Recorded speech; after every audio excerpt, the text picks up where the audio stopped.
ज्या व्यक्तीनं स्वतःला कॅप्टन अंकशास्त्राचा गुरु म्हणून सादर केलं तो प्रत्यक्षात 10वीच्या परीक्षेत नापास झालाय। ऐकून धक्का बसेल, पण ज्या अंकाच्या जोरावर तो लोकांना भुलवत होता त्याच गणितात त्याला फक्त 28 गुण मिळाले होते। आम्ही बोलतोय तो नाशिकच्या भोंदूबाबा अशोक खरात बद्दल।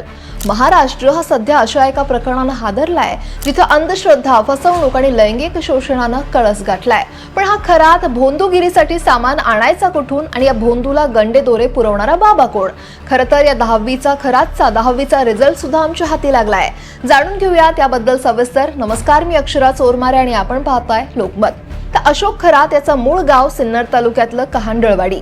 तो शिक्षणासाठी वावी इथल्या शाळेत यायचा। 1 जून 1965 अशी जन्मतारीख असलेल्या अशोक खरातचं नाव शाळेत लक्ष्मण एकनाथ खरात होतं।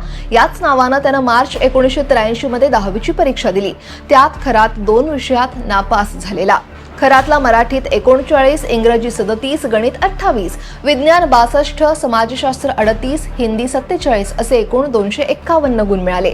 अशोक खरातचं शाळेतलं नाव लक्ष्मण आणि त्यानंतर 1995 मध्ये त्यानं शाळेतून दाखला काढला आणि गॅजेटद्वारे आपलं नाव अशोक केलं असावं अशी शक्यता आहे। ही माहिती त्याच्या 2 शाळेतल्या सोबतींनी दिली आहे। आता सांगतात की तो मर्चंट नेव्हीमध्ये अधिकारी होता। तर तो अधिकारी नाही तर फक्त खलाशी होता, पण लोकांसमोर निवृत्त अधिकारी म्हणून मिरवायचा। नाशिकमध्ये त्यानं ईशान्येश्वर महादेव मंदिर आणि शिवनिका ट्रस्टची स्थापना केली आणि तिथूनच त्याच्या या काळ्या कारनाम्याला सुरुवात झाली। अशोक खरात हा महिलांना आपल्या जाळ्यात कसं ओढायचा हे ऐकून खरं तर मन सुन्न होतं।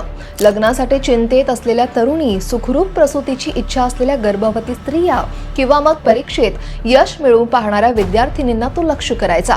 आधी त्यांचा विश्वास जिंकायचा, गोड बोलून जवळ यायचा आणि नंतर तुमचा पती मरेल किंवा काळी जादू कोपेल अशी भीती दाखवून त्यांना ब्लॅकमेल करायचा।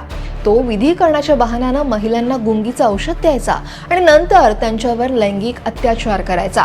त्याच्या कार्यालयात सापडलेल्या पेनड्राईव्ह मध्ये 58 ते 100हून अधिक महिलांचे अश्लील व्हिडिओ सुद्धा सापडले आहेत। इतकंच नाही तर चमत्कार दाखवण्यासाठी तो रिमोट कंट्रोल सापाचा वापर सुद्धा करायचा। स्वस्त चिंचोके आणि बनावट रत्न मंतरलेली असल्याचं सांगून हजारो लाखो रुपये उकळत असल्याचंही तपासात उघड झालंय। त्यानं तब्बल 2000 कोटींची संपत्ती जमवली आहे आणि अनेक जमिनी सुद्धा लाटल्यात। या प्रकरणानं महाराष्ट्राच्या राजकारणात सुद्धा खळबळ उडवून दिली आहे। विरोधी पक्षांनी विधानसभेत हा मुद्दा उचलून धरलाय। मुख्यमंत्र्यांनी सुद्धा हे प्रकरण गंभीर असल्याचं सांगत कोणालाही क्लीन चिट दिली जाणार नाही अशी ग्वाही दिली। अनेक राजकीय नेते, IAS, IPS या अधिकाऱ्यांचे सुद्धा खरात सोबतचे व्हिडिओ आणि संबंध असल्याचे आरोप करण्यात येत आहेत। नेत्यांचे सुद्धा फोटो समोर येत आहेत। महिला आयोगाच्या अध्यक्ष रुपाली चाकणकर यांचा खरात सोबतचा व्हायरल व्हिडिओ हा बाहेर आल्यानंतर त्यांना राजीनामा सुद्धा द्यावा लागला। 17 मार्च 2026 ला अशोक खरातला बलात्काराच्या आरोपावरून अटक करण्यात आली। त्यानंतर या प्रकरणाचा तपास हा विशेष पथक म्हणजेच SIT स्थापन करण्यात आली आणि पोलिसांनी महिलांना पुढे येऊन तक्रार दाखल करण्याचं आवाहन सुद्धा केलं। आतापर्यंत त्याच्या विरोधात 6हून अधिक गुन्हे दाखल झाले आहेत। अजून सुद्धा अनेक धक्कादायक खुलासेही होण्याची शक्यता आहे। हा विकृत भोंदूबाबा अशोक खरात हा नाशिक जिल्ह्यातील इगतपुरी तालुक्यातून आपल्या विधीसाठी वस्तू आणायचा अशी चर्चा असल्यानं विशेष तपास पथक म्हणजे SITनं मंगळवारी इगतपुरी तालुक्यात धडक देत चौकशी केली। या तालुक्यातील नांदगाव बुद्रुक इथं राहणाऱ्या एका स्थानिक बाबाच्या घरी खरात हा नियमित यायचा असा संशय व्यक्त करण्यात येतोय। या दुव्याची खरं तर शहानिशा करण्यासाठी तपास पथक हे गावात पोहोचलं आणि सखोल चौकशी सुद्धा सुरू आहे। या तपासादरम्यान आणखी एक गंभीर बाब समोर आली आहे। स्थानिक भोंदूबाबा मार्फत खरातला गंडे दोरे, अंगठ्या यांसारख्या वस्तू पुरवल्या जात असल्याची शक्यता ही सुद्धा व्यक्त केली जाते।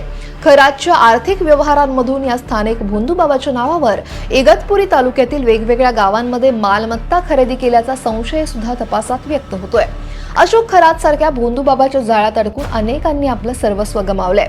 अंधश्रद्धा आणि भीतीपोटी असे प्रकार वाढतायत। या गंभीर प्रकरणावर तुमचं मत काय आहे? कमेंट नक्की करा आणि लोकमत सबस्क्राईब करायला विसरू नका।